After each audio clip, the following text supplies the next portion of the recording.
Jesus Christ कैसे पैदा हुआ था बताओ। पवित्र आत्मा के द्वारा। अरे तू बिना सेक्स के बच्चा पैदा कर सकता है। এই যারা খ্রিস্টান আছে তারা ইসলামকে খুব ভালো ঘৃণা করতে পারে, কিন্তু তারা জবাব ভালো দিতে পারে না, জবাব তাদের দেওয়ার ক্ষমতাই নেই। হজরত ঈসা আলাইহিস সালাম সম্পর্কে এত খারাপ ধারণা করছে, এমনভাবে গালি দিচ্ছে, অথচ জবাব দেওয়ার ক্ষমতা রাখে না। তো আমরা যদি দেখি হজরত ঈসা আলাইহিস সালামকে যে খারাপভাবে গালি দিয়েছে, আমাদের অন্তরে ব্যথা হচ্ছে, আমাদের তিনি নবী, তো তার জন্যই জবাবটা আনা হয়েছে। হজরত ঈসা আলাইহিস সালাম পিতা ছাড়াই কিভাবে হয়েছিল? হজরত মারিয়াম রাদিয়াল্লাহু তাআলা আনহাকে গালি দিয়েছেন ওই হিন্দু ভাই। তো এই হিন্দু যারা এইরকম ধারণা রাখে হজরত মারিয়াম রাদিয়াল্লাহু তাআলা আনহাকে এবং হজরত ঈসা আলাইহিস সালাম সম্পর্কে যে ধারণা রাখে এবং গালাগালি করে, তাদের জন্যই এই ভিডিওটা। আচ্ছা, তাহলে আমার এখানে প্রশ্ন থেকে যায় যে কুন্তির কর্ণ বলে একটা পুত্র ছিল, সেই পুত্র জন্ম কিভাবে হয়েছিল কুমারী অবস্থায়? কিভাবে হয়েছিল তার জবাব দাও।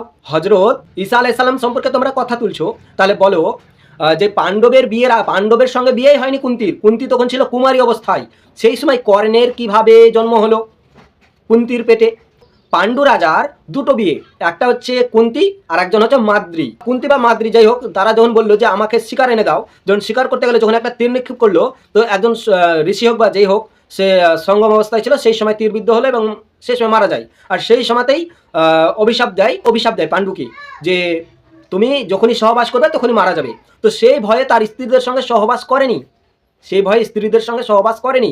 তো সহবাস না করে, নিজের স্বামী সহবাস না করে অর্জুনকে, ভীমকে কিভাবে জন্ম দিল?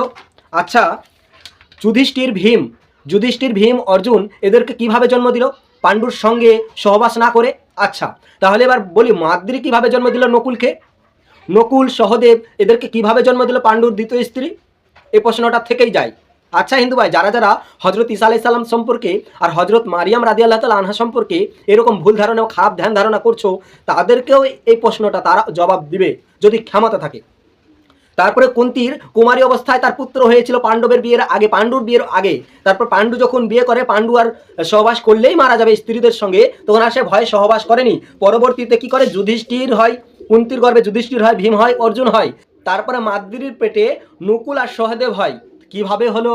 আচ্ছা, ধর্মরাজের তেজে হচ্ছে যুধিষ্ঠির, আর ভীমের বায়ুর তেজে হচ্ছে ভীম, আর ইন্দ্রদেব আছে, সেই ইন্দ্রদেবের তেজে হচ্ছে অর্জুন। এই অর্জুন ইন্দ্রদেবের তেজে, আর নকুল অশ্বিনী কুমার দেবের তেজে হচ্ছে নকুল আর সহদেব। আচ্ছা, এই তেজগুলা কি? অবশ্যই জবাব দিবে যারা হজরত ঈসা আলাইহিস সালাম এবং হজরত মারিয়াম রাদিয়াল্লাহু তাআলা আনহাকে প্রশ্নবিদ্ধ করছো।